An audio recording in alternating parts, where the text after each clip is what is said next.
जो भी कन्याएं स्वयंवर के लिए आती है वे बिना किसी पूर्व निर्णय के आती है, ऐसा माना जाता है। किंतु आपके साथ जो कुछ भी हुआ मुझे उसका दुख है और मैं स्वयं आपके साथ चलूंगा शाल्व नरेश के पास। नहीं, विवाह में पुरुष भिक्षार्थी होता है, दान पुरुष को दिया जाता है, स्त्री को तो अधिकार मिलता है। मुझे दान नहीं, अधिकार चाहिए गंगापुत्र भीष्म, अधिकार।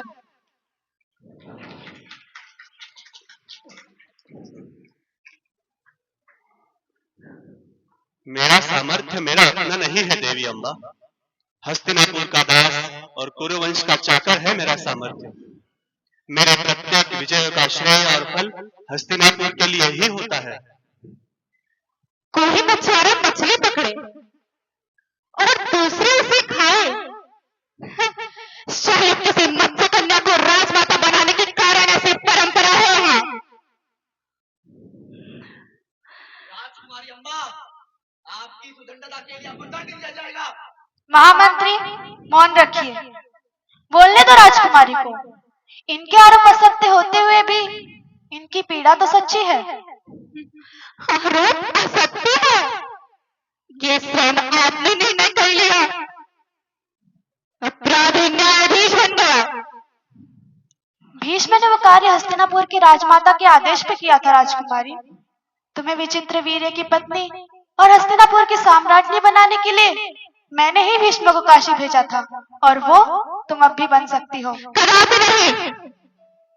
अब मेरे लिए विवाहपति संतान आदि का कोई अर्थ नहीं है।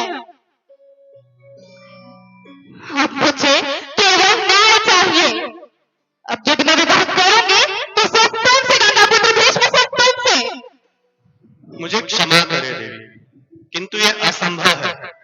मैंने आजीवन ब्रह्मचर्य का व्रत लिया है और मैं वही व्रत तुड़वाने आई हूँ। प्रण तोड़ने से मनुष्य को जीते जी नरक की आत्मा मिलती है, और मैं चाहती हूँ कि वो मैं तुम भोगो।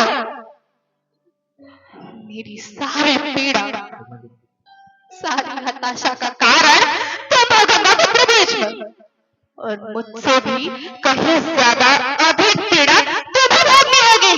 लगता है तुम्हें न्याय की नहीं प्रतिशोध की खोज है। हाँ, प्रतिशोध राजमाता, प्रतिशोध। जिस प्रतिशोध को समाज की सम्मति हो वो प्रतिशोध नहीं न्याय बन जाता है। देखिएगा सभी किस प्रकार जो है किंतु अम्बा प्रतिशोध के लिए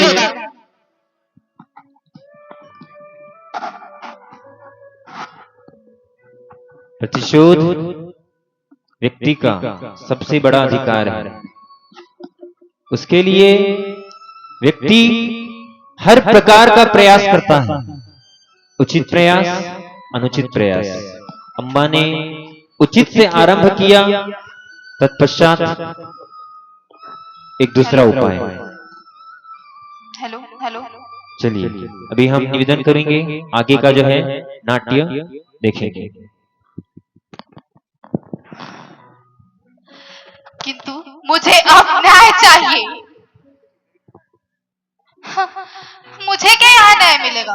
भीष्म, तुम अपने और अपने राज्य के बल पर पाप नहीं कर सकते। मैं आर्यव्रत के प्रत्येक राजा के पास जाऊंगी और तुम्हारे सामने प्रचंड सेना लेकर आऊंगी।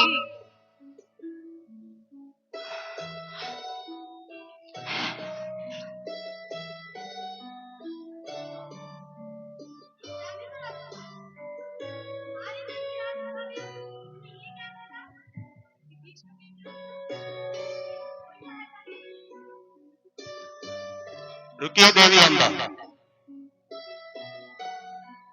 ये सत्य है कि मेरे सन्मुख कोई भी शस्त्र उठाने का साहस नहीं करेगा और मेरे विरुद्ध आपकी कोई बात भी नहीं सुनेगा, और ये अधर्म होगा। आरोप सत्य हो या मिथ्या, आरोपी सामान्य मनुष्य हो या राजा, उसकी बात को धैर्य और समभाव से सुनना ही चाहिए और उसके प्रश्नों का निराकरण भी होना चाहिए। आप मेरे गुरु परशुराम की शरण में जाइए। और यदि मैं दोषी हूं तो मुझे दंड देने की शक्ति केवल मेरे गुरु भगवान परशुराम ने।